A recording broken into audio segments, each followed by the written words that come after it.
Viewers, আজকে চলে আসলাম মোংলাতে। Alice বিচরের আরো একটি নতুন ভিডিওতে আপনাদের সবাইকে অনেক অনেক শুভেচ্ছা এবং ভালোবাসা।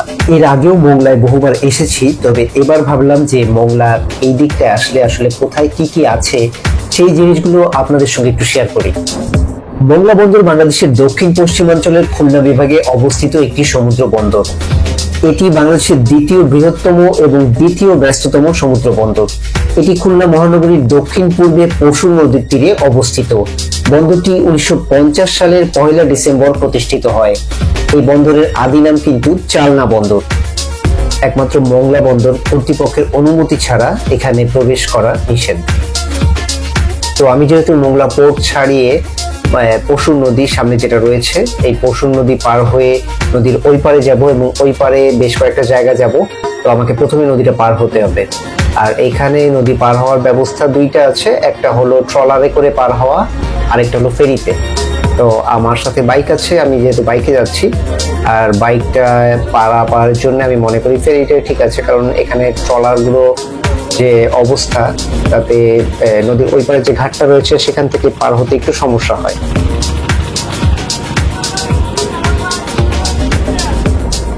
কয় টাকা?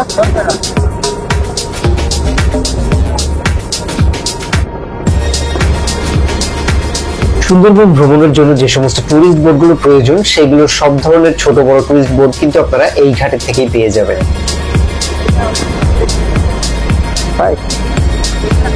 বিকালে কয়টা পর্যন্ত এর ভিতরে আসলে ফেরি পাওয়া যাবে? আপনার 5টা বা 5টার আগে আইতে বলে আগে, তারপরে আর হবে না, পরে ফেরি পাবেন, কারণ ফেরি বাটার সময় বন্ধ। আর দিনে সবসময় অ্যাভেলেবেল, সবসময় পাওয়া যায়, সকাল থেকে বিকাল 5টার মধ্যে সবসময় পাওয়া যায়। আপনার এই টাইম টু টাইম আর কি জোয়ার বাটা মিলিয়ে জোয়ারে ফেরি চলে, বাটায় ফেরি চলে। Thank you. মাত্র 2 থেকে 3 মিনিটের ভিতর ফেরিতে করে পার হয়ে যখন নদীর এই পারে আসলাম, তখন আমার রাস্তা চিনতে একটু সমস্যা হচ্ছিল, কারণ এর আগে যতবার এসেছি ততবার ট্রলার বা নৌকাতে করে পার হয়েছিলাম। এই জন্য ট্রলারের ঘাট এবং ফেরি ঘাট কিন্তু দুইটা ভিন্ন ভিন্ন জায়গায়, এই জন্য আমার রাস্তা চিনতে একটু সমস্যা হচ্ছিল। আর আমি যেহেতু চিলা বাজারে যাব, সেক্ষেত্রে এখন অনেকদিন না আসার কারণে রাস্তাও খুঁজে পাচ্ছিলাম না। ভাই চিলা বাজার যাবো কোন দিকে? ভাই চিলা বাজার এদিক দিয়ে কোন দিকে যাবো? আচ্ছা,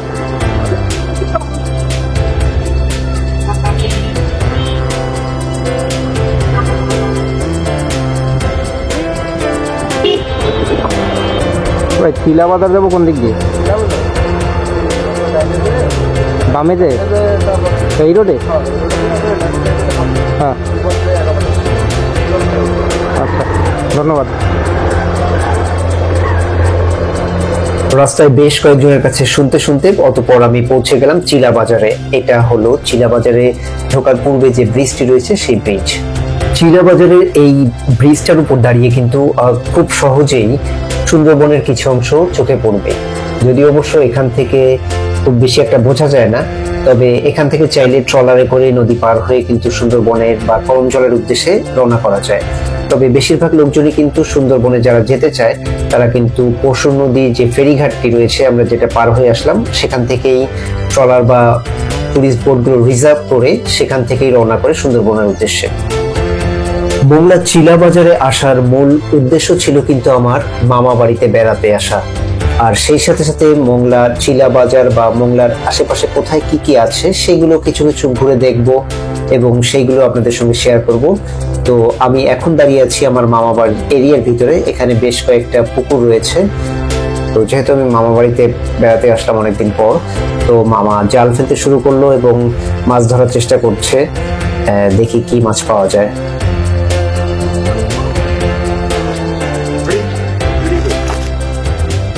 কি মাছ এটা? তেলাপিয়া। এক জোড়া উঠছে। পাত্র নিয়ে আসো।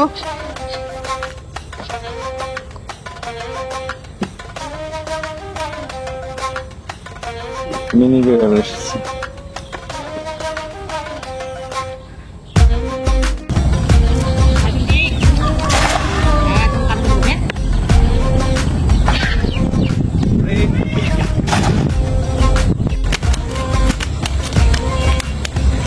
তেজ কে রে তোকে?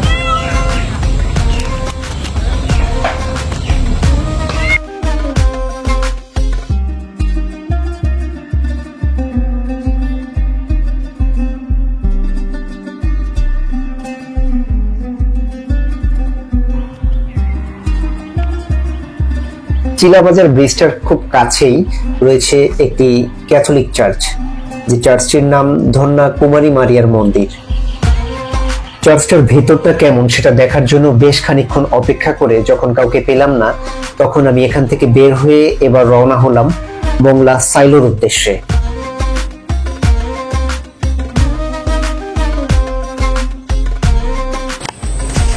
যাবার পথে এমন একটি জায়গায় এসে দাঁড়ালাম যেটি কিনা সুন্দরবনের খুব কাছে, মাঝখানে রয়েছে ছোট্ট একটি খাল এবং এর পাশেই বসবাস করছে মানুষ।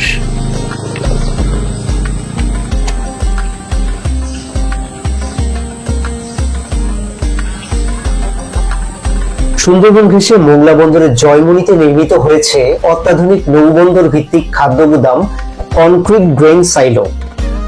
প্রায় 550 কোটি টাকা ব্যয়ে 50,000 টন ধারণ ক্ষমতা সম্পন্ন এই সাইলো উপকূলবাসীর ত্রাণ ব্যবস্থাপনার পাশাপাশি সংশ্লিষ্ট 19টি জেলার খাদ্য নিরাপত্তা দেয়। আমদানি করা খাদ্যশস্য বিষক্রিয়া ছাড়া মজুদ এবং দ্রুত সময়ে খালাসের জন্য জাপান ডেট কনসালেশন ফান্ড ও বাংলাদেশ সরকারের খাদ্য মন্ত্রণালয়ের যৌথ অর্থায়নে নির্মিত হয়েছে এই সাইলো।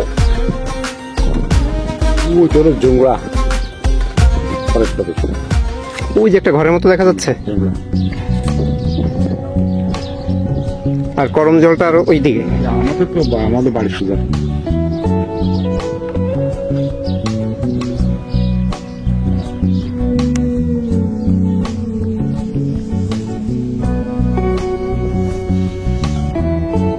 এই সাইলো সীমানার গা ঘেঁষে কিছুটা সামনে গেলেই রয়েছে ঠোডা বা ফোটা নামক এই জায়গাটি, যে জায়গা থেকে খুব কাছ থেকেই সুন্দরবনটি দেখতে পাওয়া যায়। তবে খালি চোখে দেখতে পেলেও নদীর ওই পারে নৌকা নিয়ে সাধারণ পাবলিকের বা দর্শনার্থীদের যাওয়া একেবারে নিষেধ, কারণ অনুমতি ব্যতীত সুন্দরবনের এরিয়াতে আসলে জনসাধারণের প্রবেশ নিষেধ।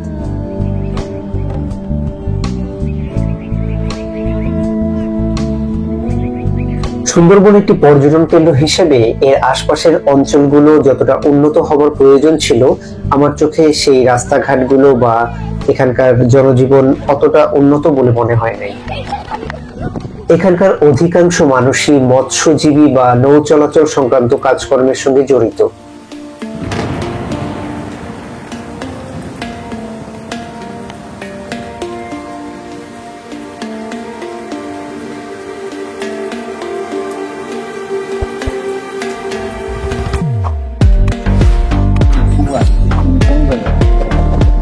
কি বললো? কোগায় কোবায়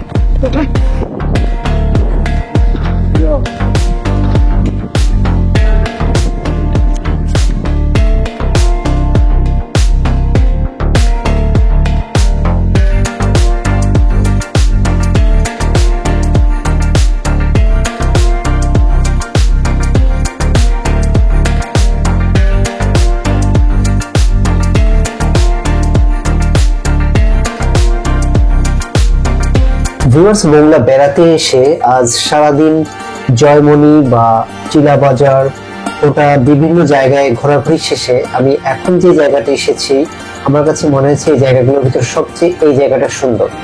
কারণ এই জায়গাটা থেকে যেভাবে আপনারা সূর্য অস্ত যাওয়ার যে ভিউটা দেখতে পাবেন, সেই ভিউটা সত্যি অসাধারণ। আর এই অসাধারণ সুন্দর জায়গাটির নাম কিন্তু তেলিখালি। যারা এই এলাকাতে ঘুরতে আসবেন তারা আশা করি এই জায়গাটিতে আসতে মিস করবেন না।